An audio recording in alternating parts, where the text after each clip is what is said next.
slow till I finally prove it. Never listen to the no's, I just wanna keep moving. Keep my head up when I act, head up, that's a fact. Never looking back, I'ma keep myself on track. Keep my head up, staying strong, always moving on. Feel I don't belong, tell my thoughts to move along. Push myself to be the best, die with get through it. And the only thing I know is to love what I'm doing. Never give up, never slow till I finally prove it. Never listen to the no's, I just wanna keep moving. Keep my head up when I act, head up, that's a fact. Never looking back, I'ma keep myself on track. Keep my head up, staying strong, always moving on. Feel I don't belong, tell my thoughts to move along. Push myself to be the best, die with no regrets. Live with every breath, see my message start to spread. And I had so many dreams, then you hit your teens. Life ain't really what it seems, try to find out what it means. Always do it on my own, so I gotta get through it. And the only thing I know is to love what I'm doing. Never give up, never slow till I finally prove it. Never listen to the no's, I just wanna keep moving. Yeah, I put out all this art, it's my only medicine. Yeah, everything I do, I'm just being genuine. Yeah, I'm sick of being screwed, feel my own adrenaline. Yeah, I do just what I do, and I hope you let me in, yeah.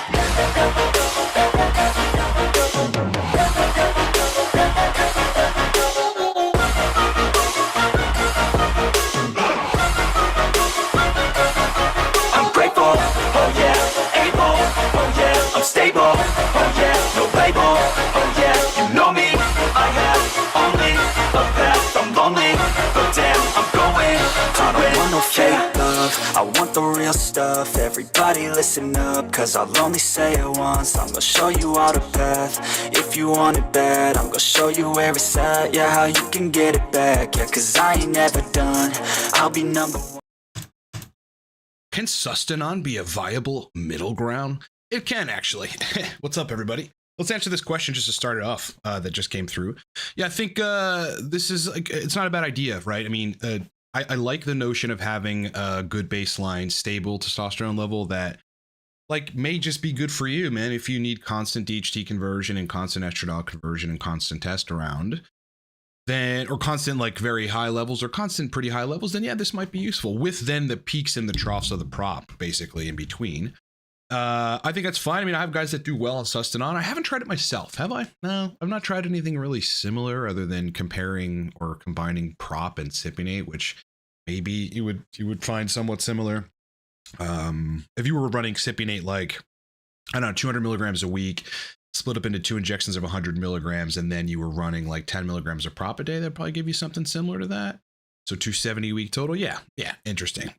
Could be interesting. Who knows? I mean, I've got a source for Testosterone, and I don't know. I might give it a shot at some point if I think that there's utility in it, and if I could report on it in some meaningful way that helps people that can only get Testosterone. I think Testosterone's like available over there across the puddle, and other esters aren't, you know, in some of those cases. So who knows, bro? All right. So good morning, everybody. Jones just says, King. Good morning. Morning, Lake. Hope you're great. Fantastic list. Hope you're doing well as well. Yes, so I'll talk about ashwagandha here in a bit. Let's talk about Aromasin and erections. Listen, over and over again, I run into this dilemma of people coming to me after reading the gospel on Reddit and following a couple YouTubers, and then, you know, their estrogen's at 75, and they were told not to manage it ever, and the erection problems that they're having, they're attributing to something else. You know, they think they've got like penile fibrosis or other really serious things that take more time to reverse, when in reality it's just that they need estrogen a little bit lower, you know, and it doesn't necessarily need to be, in that case of 75 23, it probably shouldn't. I mean, if their test is converting enough estrogen to get them to 75, then probably their estrogen should be like 45, maybe even 50, and then they would be fine. And in these cases, I'll get to this, just make sure that, okay, in these cases, all we really have to do, I mean, sometimes we'll change the dose, sometimes we'll bump the dose up, sometimes we'll lower the dose, but usually in an upward fashion. Maybe add some DHA pregnenolone, but usually it's just a very low dose of an AI, you know, or some calcium glucarate, some zinc, some chrysin, maybe some grapeseed. There's a grapeseed extract that's pretty effective for this. So, and that's all. That's all we have to do. And then the erections start coming back. It takes a couple cycles to do that. Like, when estrogen's high, the effect of high estrogen on erections especially doesn't go away necessarily right away with like a dose of Aromasin, as an example. And the reason I say Aromasin, and that's part of the title, is that it's just such a predictably effective AI that you don't need a lot of. You really don't. And it works much more sustainably and longer term, even if you can find the right dose, than Arimidex, which you have to dose every third day or fourth day or whatever.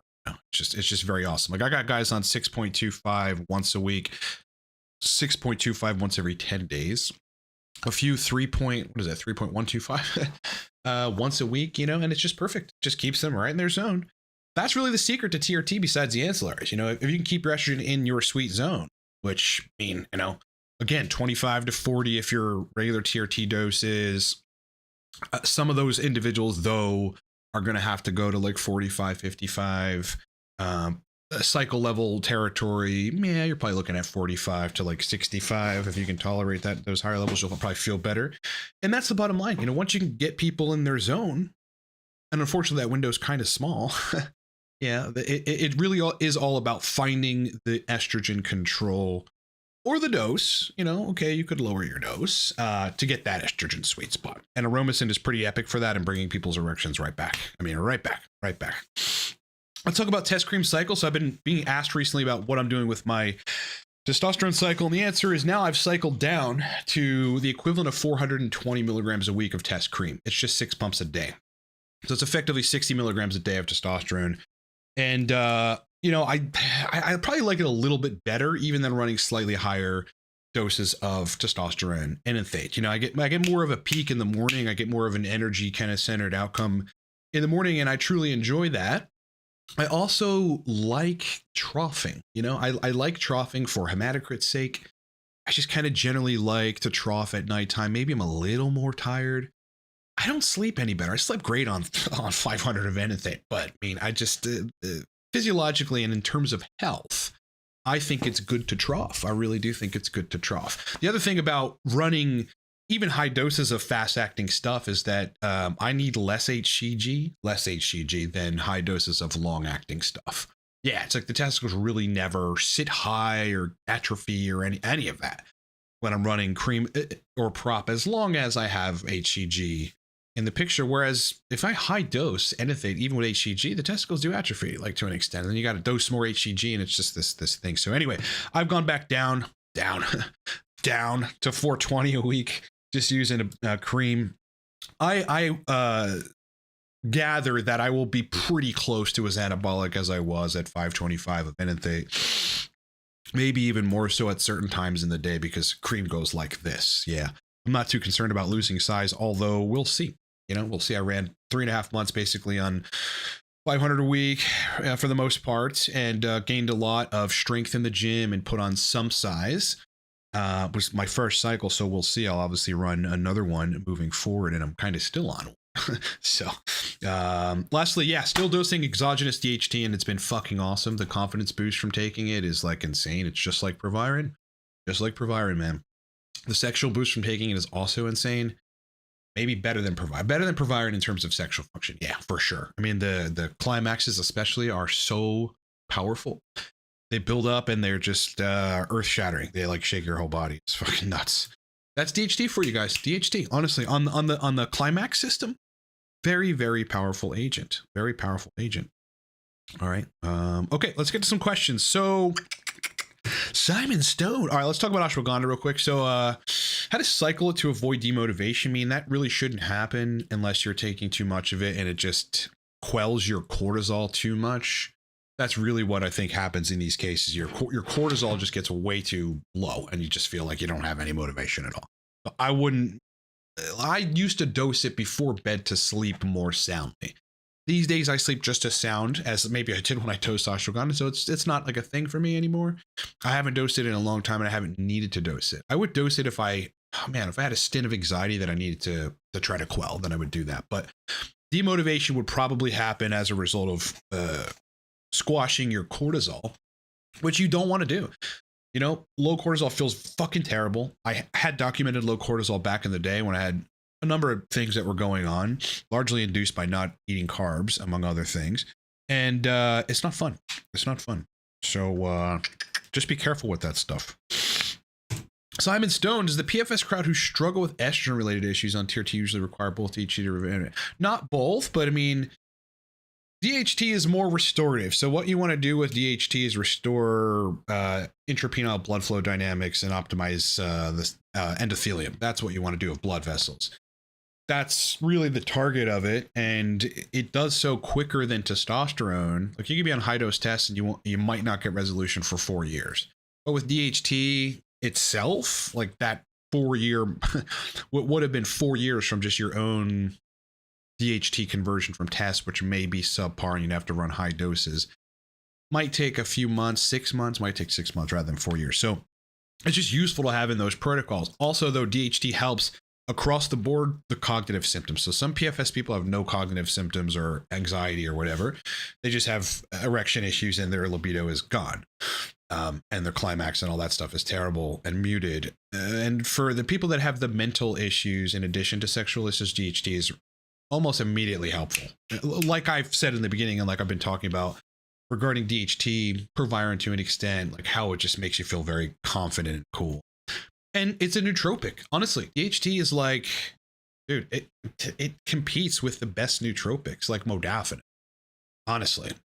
And it's somewhat similar to modafinil that you don't feel like you're on something, like you're on some stimulant. You just feel like a much more a put together version of yourself, a better version of yourself in terms of cognition, in terms of motivation, in terms of all that stuff. So yeah, it's pretty cool. Almost always in AI, they are, because we're, I'm not messing around with lower doses with these guys because I just recognize they need higher doses. So the estrogen is going to go above where they're comfortable, where their function is comfortable. So yes, we will run both typically, but 100% we're running AIs and higher doses of tests with some other things. Nosy Blacklight. Hi, good morning. How's life? Hope you're great. What's the lowest and highest estrogen you've seen for optimal sexual function when a medium TRT dose of 200 a week? When we talk about this, we mean estradiol sensitive. Yeah, we mean sensitive. Sensitive or ultra sensitive. They are effectively the same thing. But that is what we mean. We don't mean regular estradiol, which picks up inflammatory markers and other proteins and renders them as estrogen. Or as estradiol, which you don't want, because then you have no idea where your estrogen is. So highest, I've seen guys function at 70. But the pattern that stands out the most is that people will function fine at 70, but if they stay at 70, 12 weeks later, they'll have ED, or 14 weeks later, or 20 weeks. It all really depends. And I think that's a buildup of estradiol at the tissues and then maladaptive changes relative to nitric oxide and blood flow. So yeah, 70 is really the highest. There might be a couple outliers slightly higher, but I wouldn't let them sit up there. Like, it's just not healthy, honestly. It's also mean. You know what they tell women when they give them estrogen therapy, that one of the side effects is for very high estrogen? Strokes, okay? Blood clots. I don't know why people have forgotten about that. Super, super high estrogen is not fucking good for, it's prothrombotic. It is. So I don't, I just, I don't know why that never gets discussed here, but in this particular case, you'd be at 200 between 25 and 55. Between 25 and 55 is going to be your zone. You have to find the low threshold at which you lose libido and erection quality, and then go measure where the estradiol sensitive is then. Because if it's at 25, like you've taken an AI or whatever and you lowered it to 25, and then you've lost libido, go measure it. 25 is too low for you. 25 is too low. You also have to know the upper tolerable amount at which, or the upper amount at which or after which you lose libido and erections get softer. Then and maybe that's 65. When that happens, sometimes you just have to do it. Deal with the sexual dysfunction. When it happens, go to Quest and run labs. So you can see, I can't be above 65 because this is when the boner problems happen. And then you have to find out which dose of an aromatase inhibitor or DHT derivative you can take to be in the middle and find your spot. That's really the answer to that question. Source list will probably be between $69 and $99. Yep. That's because it's taken about 3 years to vet all of these sources and to use a lot of their products. Like one of the sources, as an example, I've used their prop, I've used their edit, I've used their cypionate, I've used their HCG, I've used their Aromasin, I've used their tadalafil. I have clients that have used some of their other anabolic agents. I've used their Proviron. That took me a long time, just for that one source to use all their stuff, you know. And I finally reached a point where with all the sources, I've used enough of their stuff. I've had clients use enough of their stuff. They were all recommended to me or found through the grapevine by people I trust anyway. So already they're vetted in that regard, but I need to run each of their compounds that I would run, you know, in order to sign off on that, you know, vetting process. It's also taking a long time to put together, right? Because not only it's not going to just be like anabolics link, you know, DHT link. It's going to be vendor one, test sip, test anything, test prop, Masteron, Prima Bomb, blah, blah, blah. Links to all of them individually, and then instructions on how to email them, etc. So it takes a lot to put together, and it'll be launching this coming week, if not next Monday. It's very close. It's very close to being done. Okay, Steve Strong, should you use GABA when using P5P or not? This is a good question, and what I think you're alluding to is that P5P in the presence of a GABA deficiency could cause you side effects, and that's true. I don't see a need for it unless you really need the P5P and it is causing you side effects. Like it's causing you to feel aggressive or overstimulated or agitated, like you don't want to deal with people. You know, so I think I'm nursing a cold or something. So if I'm sniffling, that's why. I feel fine. So yeah, maybe, but usually not. Usually not. If you find you need P5P for the dopaminergic activity, and it is making you a little aggressive, I mean, you ought to lower your dose or split the dose up and take it with food, and make sure that you're not doing shit that might deplete GABA otherwise, like drinking alcohol. Like a lot of it, that's going to deplete GABA over time. And so those are the things you want to watch out for. If none of those things are the case and you still are having some sort of negative response, even if you've lowered the dose of it, then perhaps bringing in GABA would make sense. And I'd be bringing in like bioavailable blood-brain barrier crossing GABA, which is called Picamillan. And you can get that from nootropicscourses.com. Any experience with NAC? Yeah, I've used it a lot in my history. I've used it pre like drinking years back, and that usually seemed to help. Anything, just as an aside about booze, like you want to foster the metabolic pathways of metabolizing alcohol. That is really where you feel the worst. People go hangovers or dehydration. No, they're not. No, they're not. You could be fully hydrated with a fucking hangover, and if it was dehydration, you could just rehydrate and you'd feel better, but you don't because you have the breakdown of alcohol into other effectively toxicants that make you feel bad. And taking NAC and taking more Tudka than usual when you drink is a way to get around that. But other than that, when I had gotten COVID I don't really even know when I actually got it, but I ended up with these really fucking wacky symptoms for a while. In the beginning of that, experiencing just a bunch of shitty, scary symptoms, I took NAC. It was one of the things that I researched on that would be beneficial for me to take, that it was anti-clotting, among other things, that I took a lot of it back then. Thankfully, I've recovered from that, which I'm grateful for because it wasn't fucking fun. Simon Stone, currently experimenting with Aromasin since you recommended over 8x. Still struggle to find the sweet spot and hold it there. Any tips? You're probably dosing too high and you might not be giving it enough time. Aromasin also might have its like, the best effect of it at like day three or something after you take it, because it's slow. It knocks out a certain percentage of the aromatase enzymes on day one. But as you continue dosing test or releasing test from the depot, it's like the baseline tissue estrogen level is going to like be lower still. And the effect that's going to have on your well-being, your erections, your libido, it might take a couple days. So don't dose a lot of it right away. I mean, honestly, on TRT, you probably want to start with 3.125 once a week. Run that for a couple weeks and just monitor. When do erections get better? When are they in their spot? The thing about Aromasin you have to be careful of is it will build up, and not that it builds up, because it doesn't. It's just that the inhibition of aromatase, killing of some aromatase enzymes, and that effect at the tissue level, might build up over time to where you have lower estrogen than you ultimately intended to have, and you didn't even have any side effects. I mean, you really rarely have side effects, even if you're taking the estrogen below your zone with Aromasin. That's how great it is, because it doesn't drop it super fucking quickly, and it just does so in a very different way. And then you kind of keep at that level. There's no major fluctuations, and that's what's really great about it. So yeah, again, 3.125 perhaps once a week, 6.25 once a week, 6.25 every 10 days. You might just be too impatient, and at day 3 you're like, well, it was good for a day and now it's not. You might need multiple iterations of running Aromasin, each week to get the tissue level estrogen in the right spot, but also have your body get used to it. Get used to that. Your body's going to change over the course of weeks as you mess with lowering estrogen, not just in terms of estrogen, but in terms of dopamine, in terms of other neurotransmitter receptors like serotonin.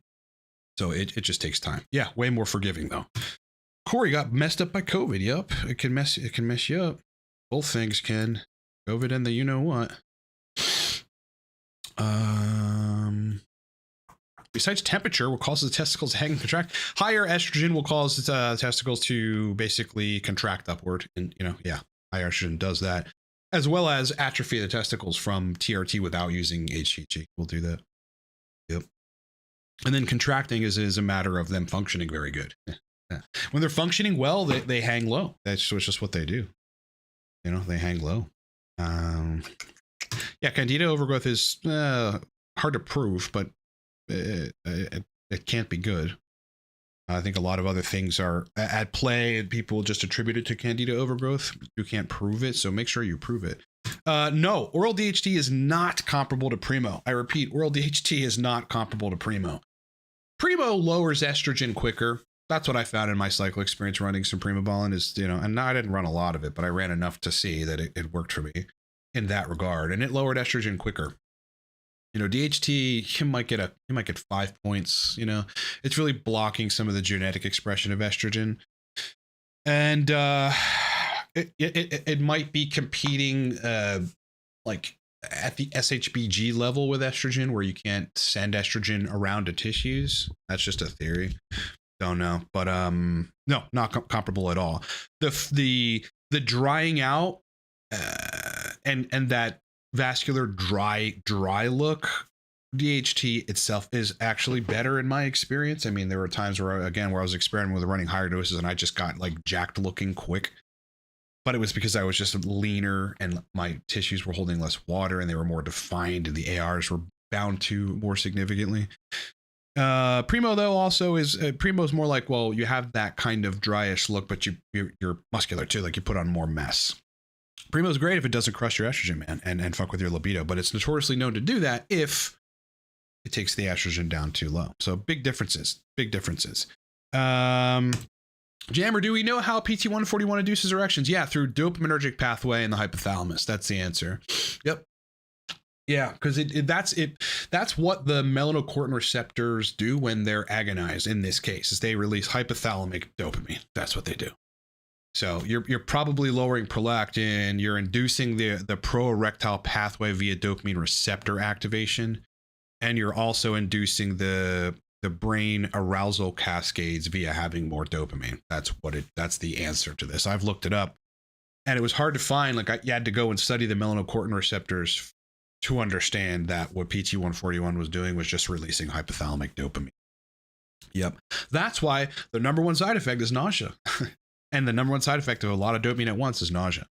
Yeah. That's the answer. That's the answer, boys. Hope you're great. Hope you've had a great weekend so far. I've got a day out today later on. I've got to run, and then I don't know about lifting, dude. I have injuries on both my shoulders. That's one of the things I found on cycles, that I can lift more. So now I have injury on it's this shoulder. Yeah, it's right here. Like sometimes, like this fucking, I'll see It just happened, actually.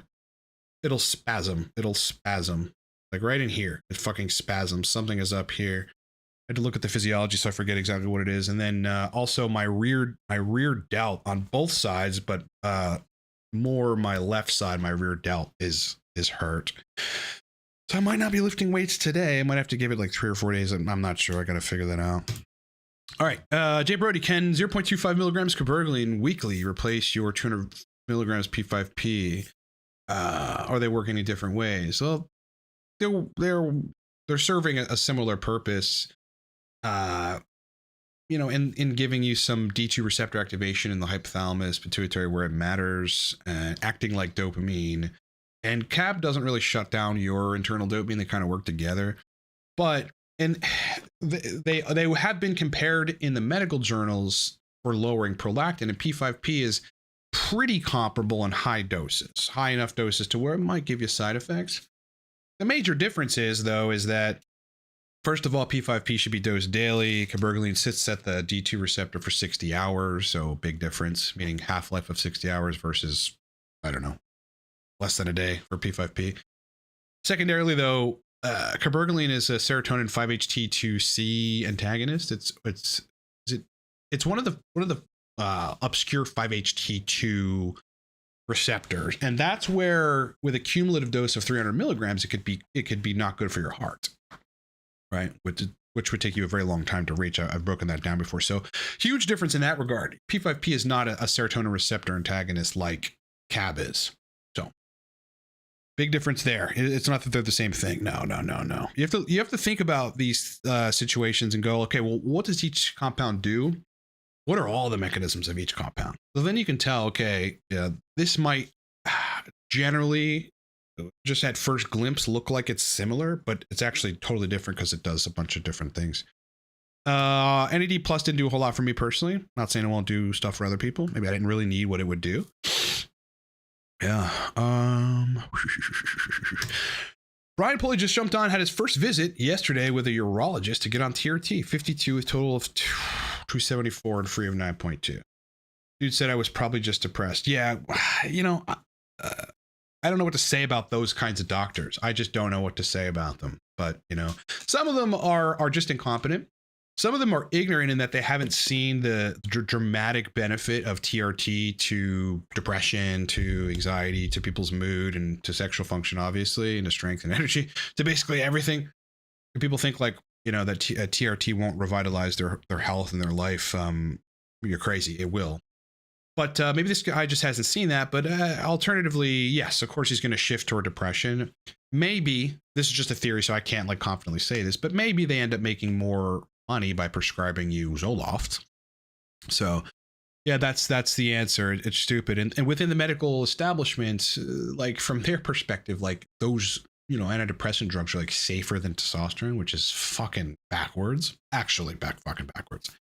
So yeah, I mean, yeah, I'll just say your doctor's an idiot. I'm sorry, but you need to go to a clinic, man. Go to Defy Medical. Call Defy Medical in Tampa, Florida. Tell them your situation. You're at 274. You know, you need to be on testosterone. You're hypogonadal. You're hypogonadal. But if your urologist will give it to you, good. You'll probably be better with a clinic though. Besides a you know, a urologist, because your clinic will allow you to change doses, and they've got a lot of different TRT add-ons there. You know, with your clinic, you'll be able to get HCG, whereas with a doc who knows, maybe they won't think you need it. You know, I had a client come to me, he's like, yeah, you know, like he's got total testicular atrophy, no sensation, hard to climax, hasn't been on HCG. Doc's like, you don't need it. It's like, what the fuck, dude? God, these people are idiots. Well, Aromasin, so let's talk about this. How fast do Aromasin and Arimidex lower estrogen? If you took the exact same dose needed a high estrogen situation, how would it resolve symptoms? That's too general of a question. But the first question is, Aromasin knocks out a certain set of the aromatase enzymes within 24 hours, and then it does nothing after that. It's basically out at that point, you know. But the effect of lowered estradiol will be present for 4 to 5 days, 6 days maybe, depending on the person, right? Because you just stop those enzymes from producing. So you're now in a lower estrogen state for as long as it takes for you to synthesize amino acids or whatever the process is to make new aromatase enzymes in the place of the ones you just, basically bound to and killed. Suicidally inhibited. So it's much different.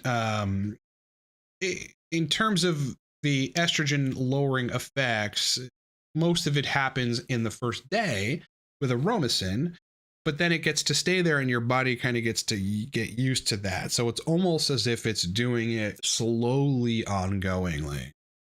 Yeah, it isn't, but that's what it's like, because your body changes still with lower estrogen on the third day, on the fourth day, with Arimidex, it binds to the heme iron of the aromatase enzyme immediately and stops it from a good degree of them, more so I think than Aromasin, from converting test to estrogen. And you just stop converting right there. So your estrogen just goes whoop, that day it starts going down. You just stop converting right away, all of it, a good degree of it. You have just more suppression of estrogen. That's another reason why Arimidex causes more side effects. Safest way to do keto, with a $5 super chat from Trey. Yes, it is with refeeds. So you're 2 weeks into keto and you're having sensation and orgasm issues? Don't do keto then. Don't do keto, bro. I don't suggest anybody do keto. I don't suggest it. I just don't suggest it. I mean, there's people that get away with it, but they do carb refeeds. They carb refeed. I think you could make it work if you carb refeed. But if you're reading one of these extreme YouTuber people who has like their whole identities are based on carnivore, they're not going to eventually come out and say that they and them clients had a bunch of problems on carnivore or keto, because they've been saying this one thing for so long that they'll sound like a quack if they, or a charlatan if they reverse their position. But a lot of them do have problems, almost all of them, from back in the day, starting from Dave Asprey to Rob Wolf to Mark Sisson to, what's that woman's name? I forget. This prominent girl blogger who talked about keto, started losing her fucking periods. I mean, yeah, you don't want any of that. You don't want to lose your period, Trey. But yeah, refeeds would be the best way, honestly. But my aunt, I'm just gonna go back to my position on this. Having done keto for a while, it jacked up my health and my gut bacteria in a variety of ways. It fucked up my digestion. Like, it really fucked up. It took me a long time to reverse that.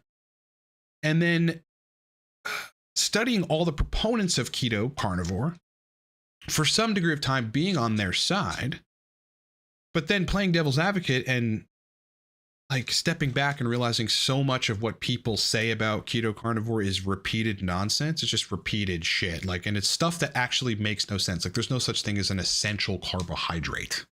What? There's no such thing as an essential water either. Or an essential whatever. It's just that certain amino acids are labeled essential amino acids.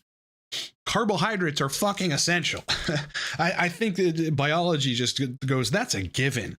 Also, if you study starvation, what happens when you starve is fat adaptation. That's what happens when you starve. You start being catabolic, and you use your fat and your amino acids for glucose. Why would you? It's like people go, you don't need carbs because carbs are bad in this, so carbs you must not need. Not realizing that what they're doing by fat adapting is their bodies has to get glucose. So they're fucking converting amino acids and fatty acids into glucose in their liver. It's just dumb. So yeah, if this is giving you problems, stop right now. Keto, there's no reason to do it. There is zero reason to do keto unless you have some serious disease like or epilepsy or something, which I think keto has been proven to be effective in, because the carbs and the glucose really is just somehow making it worse, or when it's in the absence of glucose, you get a little break of some of the symptoms or whatever. Yeah, don't do keto. It is not a good idea unless you're a pretty advanced biohacker and you can manage all these things. You manage your necessity for extra electrolytes, which can be a pain in the ass. Yeah, just not a good thing, sustainable. But if one is going to do it, you've got to do carb refeeds, and I would be doing them twice a week, big ones. Darren Hawkins, is it true your body can use 2,000 milligrams of alcohol or not more? I don't know the answer to that question. I don't think so though. I think that if if someone said that somewhere, then that is definitely just something someone made up. I don't quite get how that could be the case. It's possible somebody found that in the literature somewhere, but I've not seen that to be the case. You know, I know people that take 3 grams and the effect is more pronounced than 2. So Dream Big says uridine helps me sleep great. What's going on here? Increasing GABA in the brain. I do think there's a GABAergic mechanism to uridine. I do. Yeah, there's a pro-dopamine, mildly pro-acetylcholine benefits taking uridine as well. So could be the case. You know, I haven't taken uridine. That's been a while. Yeah, I haven't taken a lot of the classical nootropics in a bit. Racetams recently, but not many of the classical nootropics in a while. Kyle Voxine. Okay, what are the use cases for? Oh shit! Did you see that? That just spasmed. Whatever's going on up here is like fucking spasming. I've got to get to the bottom of that. What are the use cases for oral DHT in your opinion? You mentioned it as being used on an as-needed basis. What about stacking with it with Primo for E2 control? Primo's the E2 control. DHT is never going to be proper E2 control. You need a lot of it, and it would be enough to fry your hairline immediately. Yeah, you need a lot of it for E2 control at the level that you would get from like taking Primobolan. Primobolan's more powerful for lowering estrogen, in my opinion, than oral DHT. The use cases are multifold. You have serious sexual dysfunction and you need to recover penile endothelial function, and you can't wait 3 years for testosterone and your own DHT to do it, so you need a dose exogenous DHT. Number 2, you have PFS and you need help at that first part on the sexual side of things, but you also have some serious cognitive issues that, you know, DHT can alleviate. And you have some mood disorders that DHT will almost definitely alleviate and start getting better right away. Number 3, I mean, my use case is, you know, a curious biohacker that likes the feeling of oral DHT in terms of confidence and like what it does to my brain. It just, you know, in terms of masculinity, it's got a very mild effect, because I'm not dosing a lot of it right now, 15 sublingually per day. There's a mild effect on my physique. It just kind of makes it a little tighter. But you know, like I'm reading a bunch of research that points to DHT as being pretty effective for preventing cardiovascular disease. Yeah, so I mean, that's not a reason I'm taking it. It's a consideration. It's a consideration. I don't know the answer to that yet. DHT is seeming more and more important than we think, at least from my perspective and in the medical journals. And I think we're going to find that out. We're going to find that out. I mean, it's pretty simple. Look what happens when you block it for a long time. You know, look what happens to these people that have serious PFS. So those are the use cases, man. I mean, there's more, but those are the primary ones that come to the top of my head. And no, it's just not as effective as Primobolan at estrogen control. It's just you got to dose a lot of it, enough to fry your hairline. Yeah, you just burn your shit right off your head. You just burn all your hair. Just burn it off, brother. Burn it off. Mike, does P5P or cabergoline mean we can have sky high estrogen and knock at the sides? To a threshold, yeah, to an extent. Taking P5P, you know, would help that to an extent. Because again, estrogen blocks some of the dopamine throughput from the hypothalamus. And you don't want that, and that's where above your range with estrogen, your range, you get libido loss. I think the anti-erectile effects have different mechanisms than that. But there's still a threshold where the estradiol too high is probably going to compete at the D2 receptors, dopamine D2 receptors at certain areas to block dopamine from reaching those receptors. And so you can't just rely exclusively on P5P or cabergoline in this case. Cabergoline would be stronger. Yeah, cabergoline is stronger in this regard. But ultimately, a super high estrogen milieu continuously probably offset the positives of having a dopaminergic in the regimen. Yeah. Chris Stoddard, have I seen anybody use 60 milligrams of Test E a week successfully, or is it too low? I have seen a few people, and they're sitting around 600 or 700, and that's just fine. That's fine. Those individuals, though, they're either somewhat unhealthy and they don't like, so meaning they can't tolerate 150 milligrams of testosterone. You're unhealthy if you can't tolerate that most times. And that might mean that you just have an unhealthy neurotransmitter profile that you've got to fix as a result of your lifestyle, booze, pot, whatever it is, medication. Yeah, and those guys, like, they won't do the process like I discussed yesterday on my drive, like, of titrating up or being able to tolerate, preparing your body by optimizing your health to tolerate higher levels of androgens, high levels of test. That's a process. That might be a process for people, right? So people that just don't want to go through any of that, and for whatever reason, usually again their health, their hematocrit goes sky high and 100 milligrams of test a week, then yeah, they end up at 60. They're at 600. Their dick works fine. They get a little more anabolism and they're fine. Like, more power to you if that's it. But that's not the majority of people. Majority of people are going to do far better on between 150 and 300. Yeah, that's really where it is. It's really where it is. All right, Janice, how will you best incorporate DHT in a TRT protocol to help reduce E2 without having to use an aromatase inhibitor? Again, I just explained this, that it's not an aromatase inhibitor. It's not going to reduce E2 all that much. It's hard to quantify. I didn't test it, and I don't know that anyone else has ever tested this, so we can't say how much of a serum drop of estrogen you really get. And you would have to dose such high doses of DHT, like 40 milligrams a day plus, to get a significant estradiol lowering effect in a way which would fry your hairline almost immediately. I mean, you just would start getting hair loss pretty instantly. Night Ops with a $2 super chat. Why does DHT cause me anhedonia? Don't know. Need more context. So super chat more and give me context. You guys, you think like your $2, it gives you the right to ask this question that's like, what? Spell anhedonia right. Ryan Parsons, urologists will most likely limit the dose to 100 milligrams weekly. Everything else is taboo. Yeah, in that industry it is, unfortunately. I mean, some doctors, they're just I don't know if you call them fringe, but they're removed from like some of these weird norms that some of them think, and like some doctors will be like, yeah, dude, you need 250 a week of testosterone, and that's just what you might need, and they're not afraid of what it's going to do to you. They're going to monitor your lipids, they're going to have you monitoring your hematocrit, monitoring estradiol hopefully, and reporting on how you feel and stuff. And so yeah, some doctors are really great. I have one doctor. So I have two primary doctors that I go to. One's an endocrinologist, one's an MD. My MD doctor is he's 65 or 66 by now years old. And he's around 2,000 nanograms per deciliter of tests all the time.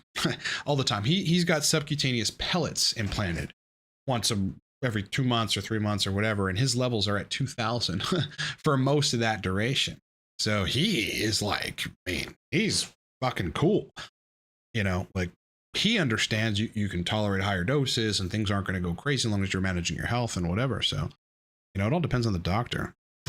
Why does alpha GPC make men horny? Well, acetylcholine is a part of the arousal mechanism. It's actually acetylcholine first, I believe, in the order of things that sets off the rest of the brain arousal cascade. So you do need a little bit of acetylcholine for that. So that might just be kind of accelerating that process temporarily. It's hard to say. Night Ops in reviews with dose for pramipexole. That's not a drug that I have used personally, so I can't really discuss it. Yeah, I mean, I've used cabergoline. I've used a lot of other things for prolactin, cap being the most effective, definitely, but not pramipexole. Jay Brody, does P5P make sub-Q non-responders respond better? It could if libido is the problem and dopamine is the issue. But it's unlikely to if you're just dosing sub-Q and you're not really a responder to tests. You've got to be doing other things in order to make this work. One would be switch to intramuscular injections or switch to a fast-acting ester like prop, doing intramuscular injections, or switch to cream. Find your estrogen number. Find the range. So it'd probably be like a 10-point range. Find that 10-point range where things work well and learn how to keep it there. And then definitely be on DHA and pregnenolone and HCG. And then maybe add the P5P and it'll make everything better. But there's a science to, that's really not an art. No, there's a science to dialing in a TRT protocol. Whether it's a sub-Q non-responder for what I assume is sexual function, or it's, everything. You're running 300 milligrams a week of cypionate and you still have subpar erections, but estrogen's okay.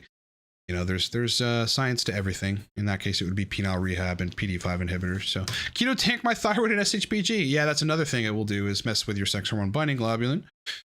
Yeah, thyroid hormones especially, dude. I mean, everybody ends up going hypo eventually if they stick with keto. They go hypothyroid. If they stick with it for a long time and they don't do carb refeeds, you're gonna fuck a lot up.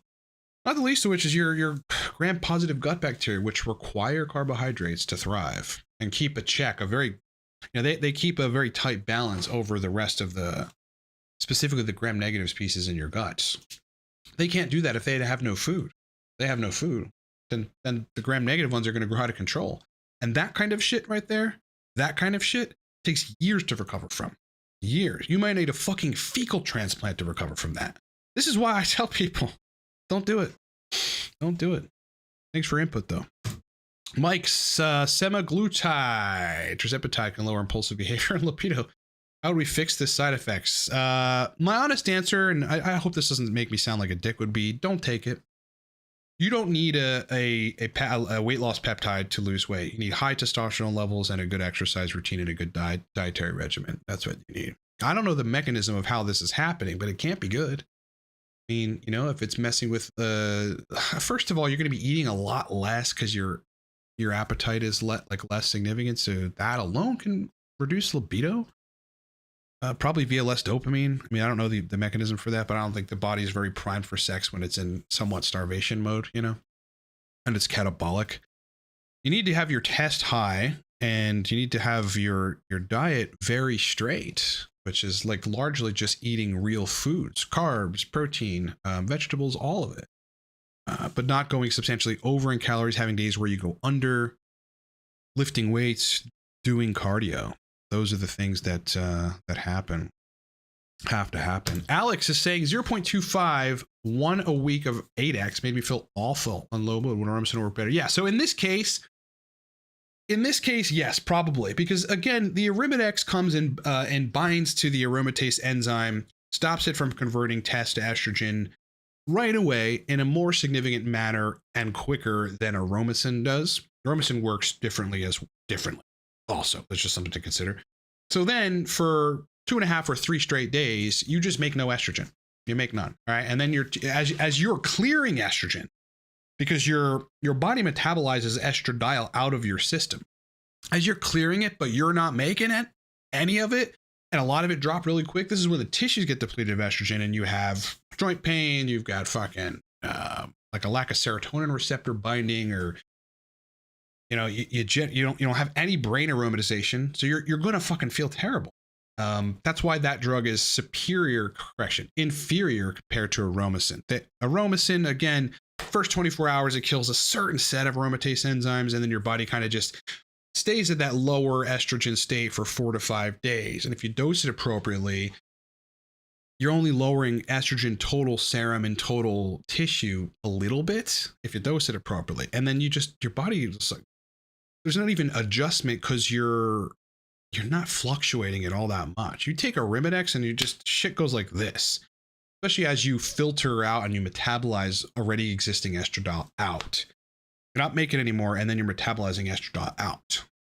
So yeah, it's Arimidex is I'll say it now finally definitively because I have enough experience with Aromasin. Arimidex is an inferior drug to Aromasin. Yep, Aromasin's just much better. Jim Maximum. A lot of biohackers are talking about the study where they say 6.5 by 5 inches is the ideal size. In your experience, is this the case? How much does size matter? Oh, average. So we're talking about penile size. You probably want to be at least 6 inches. Yeah. 6 inches and have some good thickness to you, which penis pumping will help significantly. If you get a good pump, 15 minutes a day at a pretty high pressure, but not past a pressure threshold where you're going to cause like injury, which takes 3 or 4 days to get better and causes edema, which isn't fun. Then yeah, you'll have some degree of growth. But I honestly, relative to dick gains or penis size, that's just genetics. I mean, so much of it is genetics. You know, if you were a baby and your mom used to say you had a fucking big baby penis, then you know that's it. That you just it's genetic largely. I truly think that's the case. I can't say that because I pump for maintenance, right? I pump because I'm 40 years old and I want, good solid erections consistently and whatever. But pumping, yeah, I mean, like, without TMI, like I'm very comfortable with this, my size, like, but pumping, maybe anything, it makes it a little thicker, maybe slightly bigger. It's hard to say. But if you go and research this, there's plenty of people on Reddit that claim to have gotten bigger from doing this. Ultimately, though, I'll tell you the one thing. If you're like above average, women comment on it and they know it, and they do. It's all positive, favorable comments. They're not like, "Oh, this sucks." I had one girl tell me, "I don't know if this hurts or I fuck too much or I love it." She's like, "I don't know if I fucking can't take this or I fucking love it." They do like it. I mean, it's just you're reaching more tissue if you have a bigger dick than you don't. But like these are both relatively average sizes. Pumping would help if you're on the 5-inch side to be slightly bigger for sure. Look jacked. Hope the running is going well. Running's going great. Thanks for the super chat, bro. I'm gonna run right after this. Yeah, probably at the gym. Yeah, because I don't know if I want to lift today. I don't know. I have shoulder injuries, but the gym right now is a little easier. So just get a 20 minute run. iPhone timer 20 minutes and watch some PBD podcast, baby.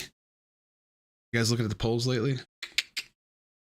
Doing good. Mohammed, is TRT usually lifelong commitment for those with sexual dysfunction? Okay, yes. I think that if you have a strong degree of sexual dysfunction, you need to be okay with being on TRT for life. And I think it's a great idea to be on TRT for life if you have sexual dysfunction. So it's a great idea. It's a good idea. Yep. I mean, testosterone changed my life. Like, I just, there's so much about it that I love.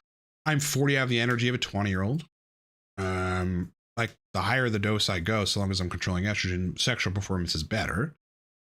I mean, like, I'm 40 and I look better and perform better than 20-year-olds at the gym.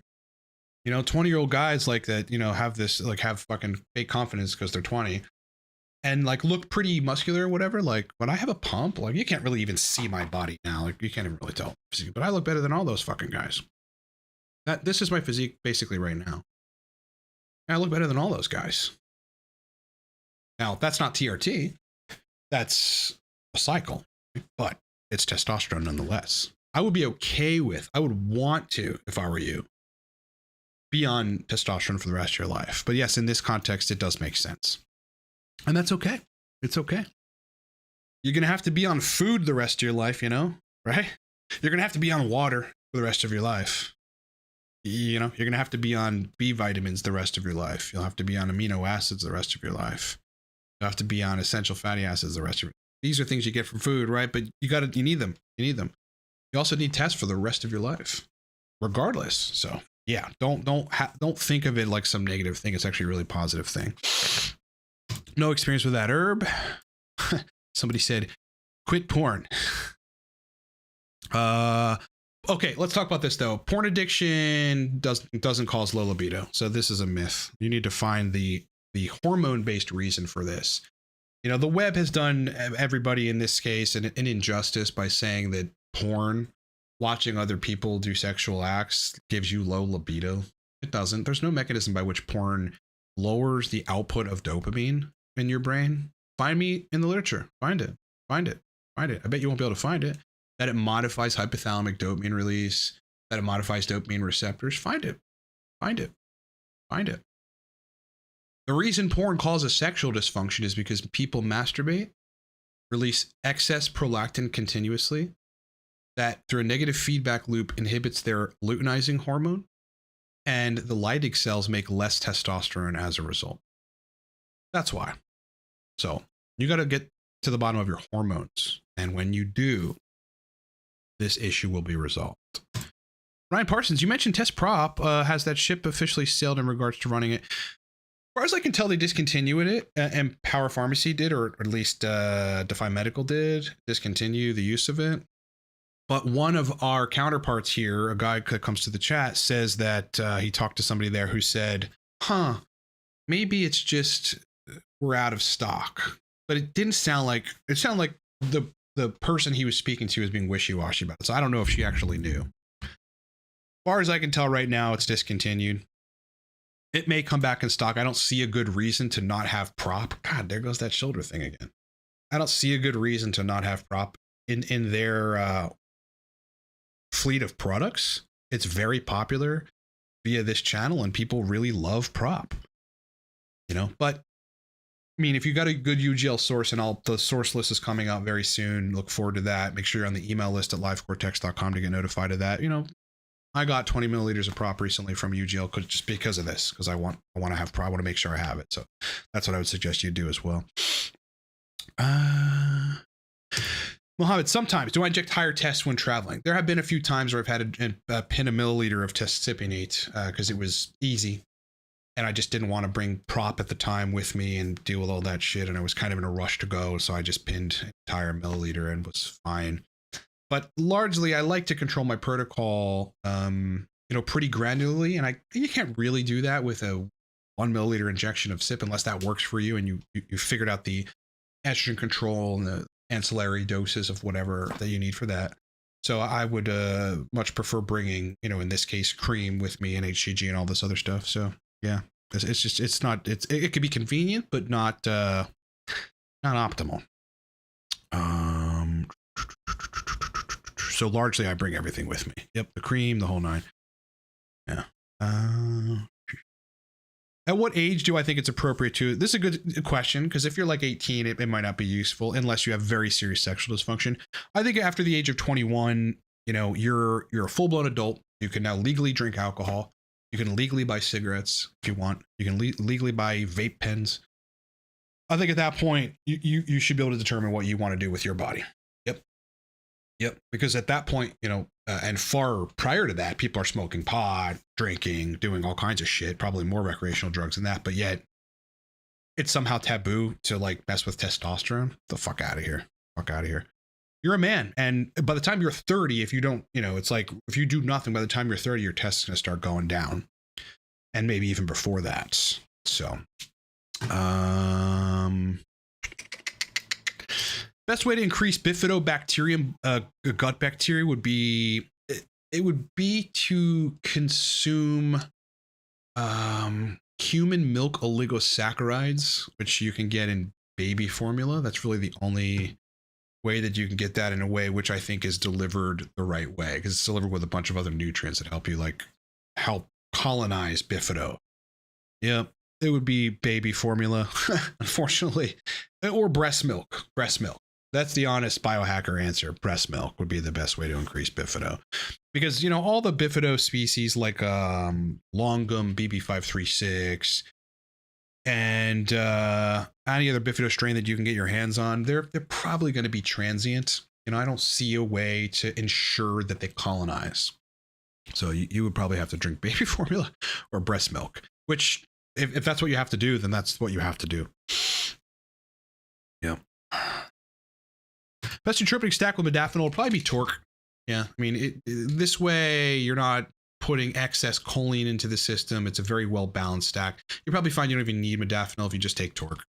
Yeah, I built this thing. So just buy it at livecortex.com. Right now it's buy one, get one free for today's Saturday for 2 more days. 2 more days. It ends on Monday. Link in the code of the description. But that's what I would honestly, modafinil is so powerful, you don't really need to stack much with it. I have in the past stacked aniracetam and oxiracetam with it, with a powerful effect. It's a synergistic effect, which kind of made me process a little better as I was already functioning better and had more energy from modafinil. Maxim, this is a good question, but it's a simple one. Number one, on higher doses of anything, I did require more HCG. So yeah, 1,000 IU every other day, 1,000 IU every third day, really kind of went on based on what was happening down there. Running high doses of fast acting stuff, 500 IU every other day is fine. So yeah, I don't have testicular atrophy at right now, 420 a week of test, running 6 pumps of cream a day, the equivalent of 420. So yep, just enough HCG. But again, the short acting stuff suppresses the HPTA less. Okay, that's in the medical journals, and I see it personally in my experience. I see it in my body, and I like. That's another reason I really like it. Fast acting stuff. JL Montague. My question is lowering hematocrit. So sounds like the best advice is to drink more water. No, that's not the best advice. Up the cardio and take Naringin. All three of those things are good advice, but water will do nothing for some people. You know, when people say like all it is hydration, that's not true. It's just not true. Otherwise, you could just hydrate a lot and your hematocrit would go down, but it doesn't always. I mean, I've tested that personally. So cardio though, and Naringin would be great additions to making sure you're as hydrated as you always make sure you are. You know, if you're making sure you're hydrated. And no, grapefruit seed extract is not the same as Naringin. Is Aromasin and androgen? Some report high loss. Is it less healthy than AX? Well, is it less? I think it's probably more healthy than Arimidex. It would be my personal opinion, because you don't shift estrogen very significantly, very quickly. That's why I think it's healthier. And a lot of the derangement in lipids that you might see from taking Arimidex is because your estrogen just goes whoosh, down really quickly and then, you know, back up quickly. It just never has a homeostasis, you know, and I think that's not good for lipids. It's just not good. Whereas Aromasin historically has always been considered as more lipid friendly. Yeah. Interesting. People are taking enclomiphene and having elevated prolactin. Well, that's a hard one. Here's the thing about enclomiphene. It's actually an estrogen receptor agonist, but it's an agonist in a way which stops it, you know, the estrogen receptor, it stops actual estrogen from binding to that receptor, but it's an estrogen receptor agonist, which might cause prolactin increases. The only other correlation I can draw here is that it is contraindicated to take Clomid or enclomiphene when you have a pituitary adenoma that secretes prolactin. Why would that be? They obviously know that it increases prolactin, or it can. I'm about 180 right now. I don't look like a bodybuilder, man. Thank you though, but I'm getting you know, I'm happy with where I'm at, I guess, like, you know, for sure. And I don't want to, and I can already see like it's not going to be a problem where I need to go to like a gram or 2 grams a task because I need to be bigger. I am absolutely fine. I want to maintain a slim physique, but still be like as jacked as I can, kind of thing. Oh, it's raining outside, boys. It's raining at the studio. Hey, bud. My cat just ran into the studio. Come here, bud. Come here. Yeah, it's pouring out there. You don't want to be outside. He was outside. So like I leave this, well, it's basically a cat door so for him to come back in. Good boy. Good boy. Good morning, bro. Can tadalafil be dosed 5 milligrams every 8 hours during a 48-hour window? Yeah, I don't see a problem with that. I really don't see an issue with that. You know, you want to have a doctor know that you're doing that.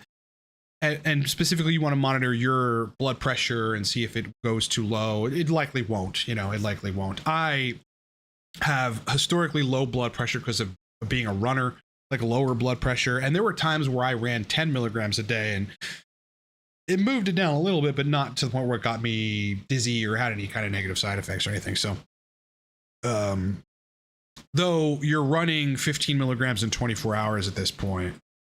So yeah, talk to a doctor about that. You'd probably be better off running 10 milligrams in a 24-hour period than 5 every 8 hours. Yeah.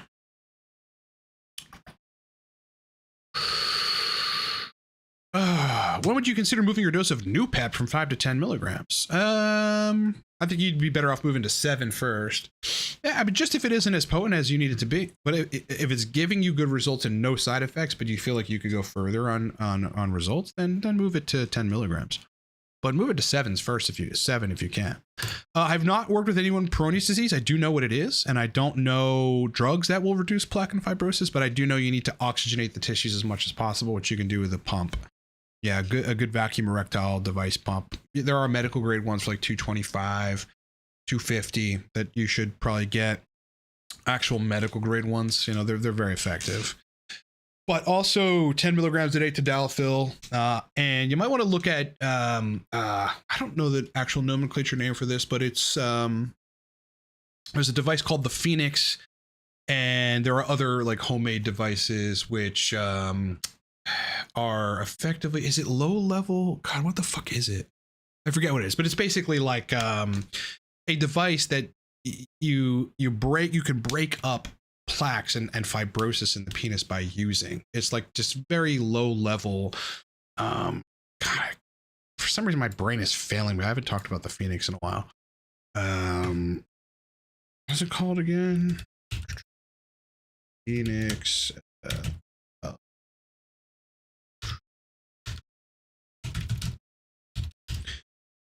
Yeah, shockwave device. It's a shockwave device. You probably want to get your hands on a shockwave device in addition to penis pumping, for sure, in that particular case. Otherwise, drugs, other than PD5 inhibitors, I don't know. Ramiel, good morning, Ryan. Do women need to go to pharmaceutical when it comes to test optimization post-menopause, or would DHA be enough? I don't know if DHA would quite do it, but it would be useful to look into. It would be useful to experiment, to take it. Ow, God damn it. Otherwise, yeah, maybe they would need to go to their hormone doctor and just get on a little bit of test. The women that I know that are on a little bit of test are doing much better, and they're all above 45. Much better at the gym, better libidos. They have energy. They feel fucking good. Definitely a thing. And this is not just my experience and whatever. There's a lot of women on the web that you'll see talking about just taking a little bit of testosterone and they feel scores better and younger. So, something to consider, brother. Have you ever tried mass run with your TRT protocol? No. If so, did it help increase sexual desire? No. Yeah, it would only do that if it gets estrogen in a sweet spot. Never experiment with Selgin. Cornography, your brain on corn. I get it that you couldn't actually use maybe the word porn. No, I haven't checked it, but I'd love for them to prove that it lowers dopamine. A lot of it's probably just conjecture and bullshit. The reason this pisses me off is because when people say porn gives you erectile dysfunction or any of this fucking shit, nobody ever talks about hormones. I mean, like, that's like talking about someone having symptoms of starvation, but not saying, have you eaten? It's fucking stupid, dude. It's the hormones. That's it. And yeah, porn can induce ED via constant masturbation, constant climaxing, release of prolactin, inhibition of gonadotropins. That's just it. Will I ever do a good PCT protocol? No, because I don't have a whole lot of experience with it, honestly. I mean, I've PCT'd a couple people and they were like, okay. But I don't PCT people often enough. You know, it's more like stay on. You know, there's no reason to PCT in most cases. Yeah. How to avoid testicular atrophy while on a longer cycle? A lot of HCG. I haven't had any. I just had to dose higher HCG on the enanthate cycle. Now I'm running basically a fast-acting testosterone cycle, 420 milligrams a week, 500 IU HCG every other day, and I'm fine. You recommend L-citrulline with Cialis. You just have to be careful with this because this could lower your blood pressure too much. It could thin your blood a little too much. Look, citrulline is pretty effective as a erectogenic compound, citrulline or arginine. I mean, they're basically the same thing. One just turns into the other for ultimately nitric oxide. So yeah, they're effective. Taking that shit together, you just have to be careful that you don't thin your blood too much and you start feeling fucking wacky like you're going to pass out. Yeah. Best way to get minerals would be balanced diet of real food, meat, tubers, classical carbohydrates, fruits, vegetables. But, you know, in addition to that, they're taking a multi-mineral supplement. Do I think that porn alters your mindset? No, it's hard to say. I can tell you this. If you have the hormone side very dialed in, as well as the neurotransmitter side dialed in, specifically dopamine with supplements or otherwise, you could watch porn and it turns you on. And then you could, you know, hang out with your girlfriend or your whoever that you're dating. And you're right there. You're right back there, you know, and one isn't stronger than the other. And one doesn't offset, like, you know, the pronounced effects of the other. Like, no, it's just not. I think a lot of it is overblown. And again, the problem with saying porn causes erectile dysfunction or sexual issues is that no one is ever talking about the underlying physiology behind it. And it isn't dopamine. It is hormones. It's hormones. You know, it's people constantly climaxing 2-3 times a day for months. And then they're actually lowering serum fucking testosterone via lowering serum gonadotropins and increasing prolactin, which causes sexual dysfunction. You watch a lot of porn and you therefore masturbate and climax a lot, you'll cause sexual dysfunction in the brain. and in the sex organ just from prolactin. Just from prolactin. Yep. Yep. So that's why it pisses me off, because it's not porn. Porn is inconsequential itself. Without climax, it's inconsequential. Go watch porn for 6 months straight, the craziest porn, and don't climax. Don't jerk off. You'll have no change to your sexual function. S&C Nutrition, girlfriend was on 12.5 milligrams of test sip every other week by her doctor. I think that's pretty good. Yeah, the girl that I know, well, one prominent example is I have a 45-year-old woman at my gym that takes tests, and she runs 2.5 a day. So that's about it's about 20 milligrams a week or so, something like that, I guess. No, what is that? Over 2.5. Yeah, well, it's maybe 18 milligrams a week. So this is probably more of a minimum effective dose and probably what's typically suggested for women. I actually don't know what the dose that is suggested for women, but I know a woman doing 2.5 every day and she's having a great time, and she's running prop. 2.5 milligrams of prop every day is just perfect for her. It's been almost a year. She's still running it, still looking great at the gym, still feeling great, telling me her sex drive is fucking crazy and she needs to find a boyfriend. Every day at the gym, she tells me that. I'm like, I'd hit it, but she's I actually wouldn't. I don't know. I mean, maybe if I was drunk or something. I don't know. But she's not my type in that regard. Gym Maxim is 6.5 milligrams Aromasin a week, enough for TRT libido protocol. Should be, might be too much. You got to see, dose it, give it a week, see how you fare, see how sexual function goes, see how erections are. And then pay close attention to when the estrogen starts coming back to its previous spot. If nipples get itchy or whatever. Like for me, it's always erections, if I take Aromasin, I'll not take it until I can tell erections are starting to be a little subpar. And then there's some other cognitive and otherwise things that are, for me at least, associated with estrogen above my range, at which point I dose Aromasin at this point in my TRT tenure, cycle tenure, I guess. And that just gets resolved within hours, and then it stays good until it isn't again, at which point I dose Aromasin again. So that's really where you want it to be. And 6.25 could be good, could be too much, could be too little.